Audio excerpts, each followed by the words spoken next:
Friends, ನಿಮ್ಮ voter ಕಾರ್ಡನ್ನು ಈಸಿಯಾಗಿ ನೀವು ಆನ್ಲೈನಿಂದ ಡೌನ್ಲೋಡ್ ಮಾಡ್ಕೋಬೋದು. ಅದು ಯಾವ ರೀತಿ ಡೌನ್ಲೋಡ್ ಮಾಡ್ಕೋಬೇಕು ಅನ್ನೋದನ್ನು ಈ ವಿಡಿಯೋದಲ್ಲಿ ಕಂಪ್ಲೀಟಾಗಿ ತಿಳಿಸ್ತೀನಿ. ವಿಡಿಯೋನ ಸ್ಕಿಪ್ ಮಾಡದೆ ಕಂಪ್ಲೀಟಾಗಿ ನೋಡಿ. ಹಾಗೂ ಇನ್ನೂ ನಮ್ಮ ಚಾನಲ್ಗೆ ಯಾರಾದರೂ ಸಬ್ಸ್ಕ್ರೈಬ್ ಮಾಡ್ಕೊಂಡಿಲ್ಲ ಅಂದರೆ ದಯವಿಟ್ಟು ಸಬ್ಸ್ಕ್ರೈಬ್ ಮಾಡ್ಕೊಳ್ಳಿ. ಫಸ್ಟು ನೀವು ECI ವೆಬ್ಸೈಟನ್ನು ಓಪನ್ ಮಾಡ್ಕೊಳ್ಳಿ. ಈ ವೆಬ್ಸೈಟ್ನ ಇಂಟರ್ಫೇಸ್ ಈ ಥರ ಇರುತ್ತೆ. ಇಲ್ಲಿ ನೀವು ಎಪಿಕ್ ಡೌನ್ಲೋಡ್ ಅಂತಿದೆಯಲ್ಲ, ಇಲ್ಲಿ ಇದರ ಮೇಲೆ ಕ್ಲಿಕ್ ಮಾಡಿ.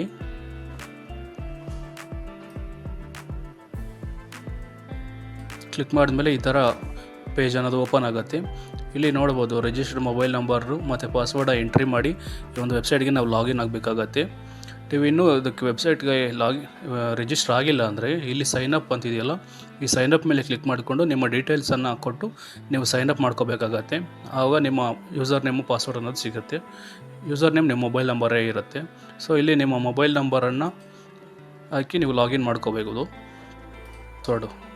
ಕ್ರಿಯೇಟ್ ಮಾಡಿರೋ ಪಾಸ್ವರ್ಡನ್ನ ಇಲ್ಲಿ ಎಂಟ್ರಿ ಮಾಡಿ ಕೆಳಗಡೆ ಇರುವಂಥ ಇಲ್ಲಿ ಕ್ಯಾಪ್ಚಾ ಇದೆಯಲ್ಲ, ಈ ಕ್ಯಾಪ್ಚಾವನ್ನು ಎಂಟ್ರಿ ಮಾಡಿ ವೆಸ್ಟ್ OTP ಮೇಲೆ ಕ್ಲಿಕ್ ಮಾಡಿ.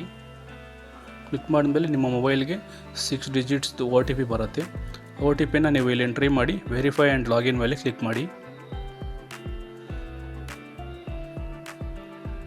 ಕ್ಲಿಕ್ ಮಾಡಿದ್ಮೇಲೆ ನಿಮ್ಮ ECI ವೆಬ್ಸೈಟ್ಗೆ ನಿಮ್ಮ ಒಂದು ನಂಬರ್ ಲಾಗಿನ್ ಆಗುತ್ತೆ. ಸೊ ಇಲ್ಲಿ ಎಪಿಕ್ ಡೌನ್ಲೋಡ್ ಇದೆಯಲ್ಲ, ಅದ್ರ ಮೇಲೆ ಕ್ಲಿಕ್ ಮಾಡಿ. ಕ್ಲಿಕ್ ಮಾಡಿದ್ಮೇಲೆ ಈ ಥರ ಇಂಟರ್ಫೇಸ್ ಅನ್ನೋದು ಓಪನ್ ಆಗುತ್ತೆ. ಇಲ್ಲಿ ಎಂಟರ್ ಎಪಿಕ್ ನಂಬರ್ ಅಂತಿದೆಯಲ್ಲ, ಇಲ್ಲಿ ನಿಮ್ಮ ಒಂದು ವೋಟರ್ ಕಾರ್ಡ್ ನಂಬರ್ ಇರುತ್ತಲ್ವ, ಎಪಿಕ್ ನಂಬರ್ನ ನೀವು ಇಲ್ಲಿ ಟೈಪ್ ಮಾಡಬೇಕಾಗತ್ತೆ.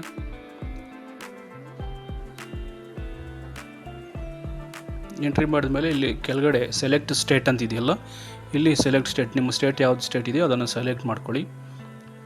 ಸರ್ಚ್ ಮಾಡಿದ್ಮೇಲೆ ಇಲ್ಲಿ ನೋಡಿ, ಇಲ್ಲಿ ನಿಮ್ಮ ಎಪಿಕ್ ನಂಬರು, ನಿಮ್ಮ ನೇಮು, ನಿಮ್ಮ ರಿಲೇಟಿವ್ ನೇಮು, ಸ್ಟೇಟು, ಎಲ್ಲಿ ನಿಮ್ಮ ಅಡ್ರೆಸ್ಸು ಮತ್ತು ನಿಮ್ಮ ಮೊಬೈಲ್ ನಂಬರ್, ಲಿಂಕ್ ಆಗಿರೋ ಮೊಬೈಲ್ ನಂಬರ್ ಸಹ ಇಲ್ಲಿ ತೋರಿಸುತ್ತೆ. ಸೊ ಇಲ್ಲಿ ಸೆಂಡ್ OTP ಅಂತಿದೆಯಲ್ಲ, ಇದ್ರ ಮೇಲೆ ಕ್ಲಿಕ್ ಮಾಡಿ. OTP ನಿಮ್ಮ ರಿಜಿಸ್ಟರ್ ಮೊಬೈಲ್ ನಂಬರ್ಗೆ ಸೆಂಡ್ ಆಗುತ್ತೆ. ಮೊಬೈಲ್ಗೆ ಬಂದಿರೋ OTPಯನ್ನು ಇಲ್ಲಿ ಎಂಟರ್ OTP ಹತ್ರ ಇಲ್ಲಿ ನಿಮ್ಮ OTPನ ಎಂಟ್ರಿ ಮಾಡಿ.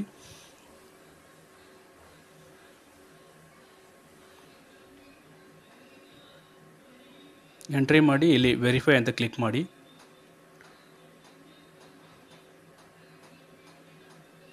ವೆರಿಫೈ ಆದಮೇಲೆ ಇಲ್ಲಿ OTP ವೆರಿಫಿಕೇಷನ್ ಡನ್ ಸಕ್ಸಸ್ಫುಲಿ ಅಂತ ಬಂದಿದೆಯಲ್ಲ, ಇಲ್ಲಿ ಡೌನ್ಲೋಡ್ ಎಪಿಕ್ ಮೇಲೆ ಕ್ಲಿಕ್ ಮಾಡಿದ್ರೆ ನಿಮ್ಮ ವೋಟರ್ ಕಾರ್ಡ್ ಅನ್ನೋದು ಡೌನ್ಲೋಡ್ ಆಗುತ್ತೆ. ಅಲ್ಲಿ ಕ್ಲಿಕ್ ಮಾಡಿಕೊಂಡ್ರೆ ಈ ಥರ ನಿಮ್ಮ ವೋಟರ್ ಕಾರ್ಡ್ ಅನ್ನೋದು ಡಿಸ್ಪ್ಲೇ ಆಗುತ್ತೆ. ಇದನ್ನು ನೀವು ಪ್ರಿಂಟ್ ಆದರೂ ತಗೋಬೋದು, ಇಲ್ಲಾಂದರೆ ಡೈರೆಕ್ಟ್ ನಿಮ್ಮ ಮೊಬೈಲಲ್ಲಿ ಓಪನ್ ಮಾಡಿದ್ರೆ ನೀವು PDF ಆಗಿ ಸೇವ್ ಮಾಡ್ಕೋಬೋದು.